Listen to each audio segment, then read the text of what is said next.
What's going on, everybody? It's EricRayweather back here, and in today's video I'm going to be showing you one of the most slept on, underused plays in Madden 19 that can really be crucial and help you win a lot more games. Now, if this is your first time checking out my channel and you want to stay up to date on the best Madden tips, Madden 20 news that we're going to be dropping soon, and all types of other stuff, make sure to hit the subscribe button and make sure to click the bell so that you join the notification squad and never miss any of the uploads. So today, what we're going to talk about is something that I really love. I've loved for the past few years, and it's really good again this really good again this year, and it is the bubble screen. Now, not all bubble screens are created equal. We are, of course, in the Patriots playbook today in the gun trips tight end. They have the best trips tight end in the game. You can also find this exact same screen in the Bills playbook and the run and gun playbook. But you can also find very similar screens in like trio formations, which are in other playbooks. Like the Falcons, I believe, have a trio bubble screen.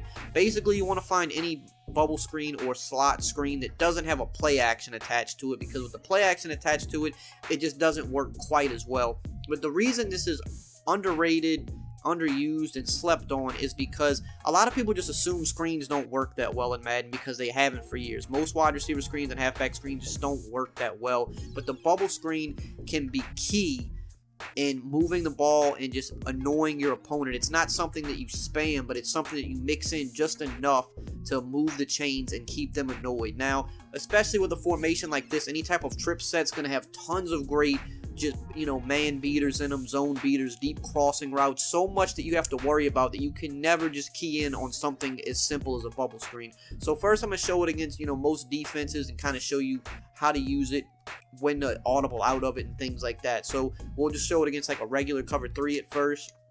And all you want to do is just throw a bullet pass and then just kind of take your guy up the field. And when you get in the open field, of course, try to make the first guy miss, because it is very easy to do that this year. Jukes, spins, whatever, you like best, you're going to want to make a miss. And you see what happened right there? That's really your worst case scenario. It's like, oh, darn, I only got a couple yards. That's your worst case. You're never going to get picked off.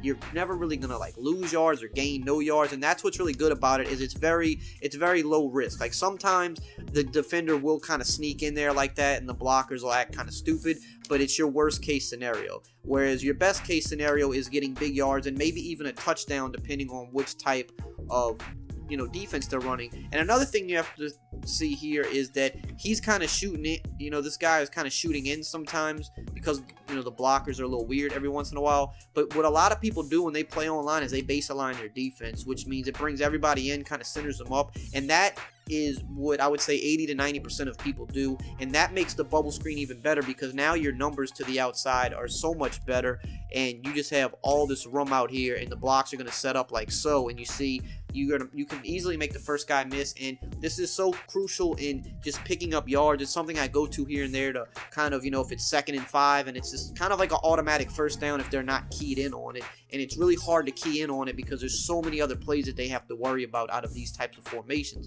So we'll shade the defense down now. You think, well, you're shading the defense down, that should defend it better, and it really doesn't. As long as that block hits right there, which it will most of the time, you can see we still took it for 7 yards, which is fine. That's all you're looking for. You're looking for about 5 to 7 yards. If you get more than that, I mean, that's excellent. Sometimes the block won't hold up perfect, but you see we're taking it 10 plus yards consistently enough. It's a very annoying play. Now let's go to cover 2. You would think, well, the outside cornerback being in that flat should definitely defend it better, and it really doesn't. I honestly sometimes like this better against cover 2 because it allows me to easily get to the outside. I'm going to go to the replay really quickly just to kind of show you what happens, which is why I like when people run cover 2 versus this. As you see, and also keep in mind where Edelman is. You want to kind of try to put your best blocker here just for added, protection to hold the block longer. If you have a really athletic tight end, you could put a tight end out here as well. It's up to you. But what happens against cover 2 a lot of times is the block will set up and the cornerback will kind of shed off to the inside, just like that. But when he sheds off to the inside, that's exactly what we want, because that's freeing up the outside for us, and that's typically the animation that cornerback is going to get when you run this bubble screen. So we'll go back to cover 2, run it a few times just so you can see that it is consistent, it does work. And you see that time he actually did shed it to the outside, which isn't typical, but nothing's like a foolproof. Sometimes that will happen, but again, we still got about 1.5 yards, 2 yards. Like, that's your worst case scenario. It's low risk, it's high reward. And then of course with the jukes, it's so easy to make him miss that even if he does shed the block in the right way, he's still gonna get, you know, easily juked out. Again, a lot of times people base align their defense, especially in cover 2, and you see what that does is now it brings this cornerback, instead of being out here and like right here, it kind of brings them to the inside a little bit, about right here, which again is favorable for us in trying to get to the outside. And you can see we're able to easily get to the outside. Again, we're getting about 9 to 10 yards there. Very consistent. Now let's show cover 2 shaded underneath.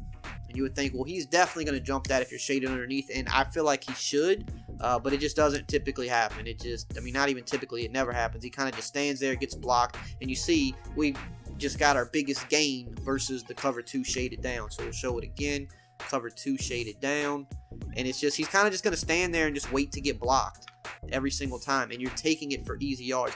Now, another thing to keep in mind is a lot of times with these cover 3s and cover 2s, that's mainly the shells that people blitz out of. So a lot of times you'll see like some nickel blitz type stuff where they're going to blitz the slot guy off the edge. Again, those type of things, that plays right into our favor, because now you're taking a guy away and you're just ensuring that we're going to get a good gain there. So that was like a cover 3 blitz. Here we'll show like a cover 2 version where you got a guy coming off the edge. It's perfect because we're throwing, you know, this is what they do in real NFL. You know, they want to throw right where you're blitzing from because you're vacating that area. So now you're leaving, you know, multiple guys to block this one guy. That was just kind of bad stick by me. We could have easily got a first down there, but even still got 5 yards. Now, when do you not want to throw this? Well, let's look at man real quick. So man will defend it decently, and I guess it won't pick it off, but you'll typically just get like no gain against man. So this is the rule of thumb when you're running a bubble screen.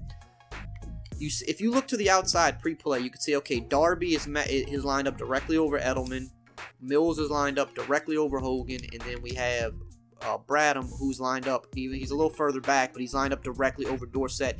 Anytime you see 3 defenders lined up directly over the 3 wide receivers, you just have to assume it's man. It could still be zone and it would work, but you have to assume it's man when you see that look.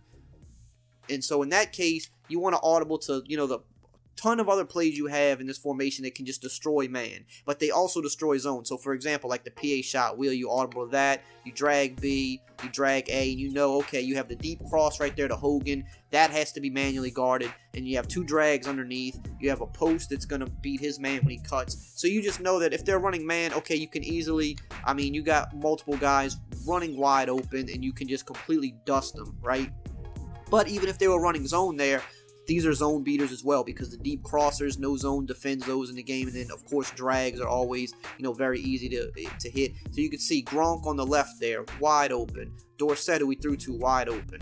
Hogan, wide open. So anytime you see that look, and then of course Edelman had inside leverage, he was about to cut and be open as well. So anytime you see them lined up directly over your guys like that, you just have to assume it's man, and you want to just audible out to be safe. Now, if they're in man and they base align their man, because some people still will do that. They'll base align even in man. Now, we're in man coverage, but they're not lined up directly over our guys. So we can see, okay, on that outside there's literally nobody on the outside besides the outside cornerback that's over Edelman. So even though this is man, we know we can throw this.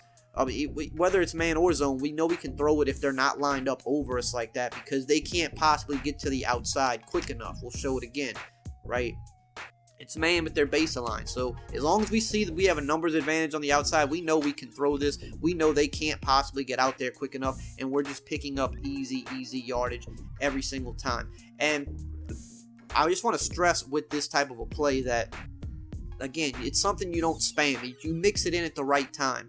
You can't just come to this formation and only run this play. This play works because of how great, I mean, it's a good play in itself, right? But if this is the only play you run out of this, well, then someone's just going to manually sit over there with their user. This play works so well with this formation because of how great this formation is. And most of you know how good the trips tight end formation is, but, you know, it's got so many just glitchy type plays, like the PA shot wheel that we just showed.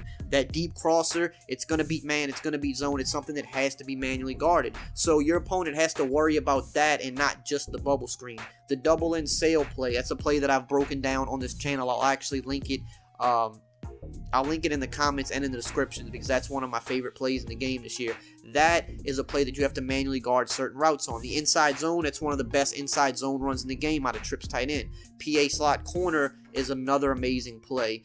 You have plays like verticals. You have plays like halfback angle. You have PA counter go. That's another play with a deep cross that has to manually be guarded. There's so many good passes out of this formation that as long as you use a decent amount of them, they cannot just sit on the bubble screen. It would be dumb to sit on the bubble screen because then they would be giving up deep crossing routes for huge yardage. So as long as you know how to mix this in, you're going to, without a doubt, be able to move the chains a lot easier in the game. You're going to be able to pick up easy first downs in those like intermediate, you know, 2nd and 5s, you know, 3rd and 2. It's something that's just annoying. And most people, the one thing that stops it is non-base aligned man, which is something that almost nobody plays. Mostly everybody plays zone in this game. So definitely something you should work into your offense. Check to see if your playbook has some variation of this or put it in your custom playbook. I hope you enjoyed this video and found it helpful. If you did, as always, you know the drill. Just like, comment, subscribe, and I will see you guys next time.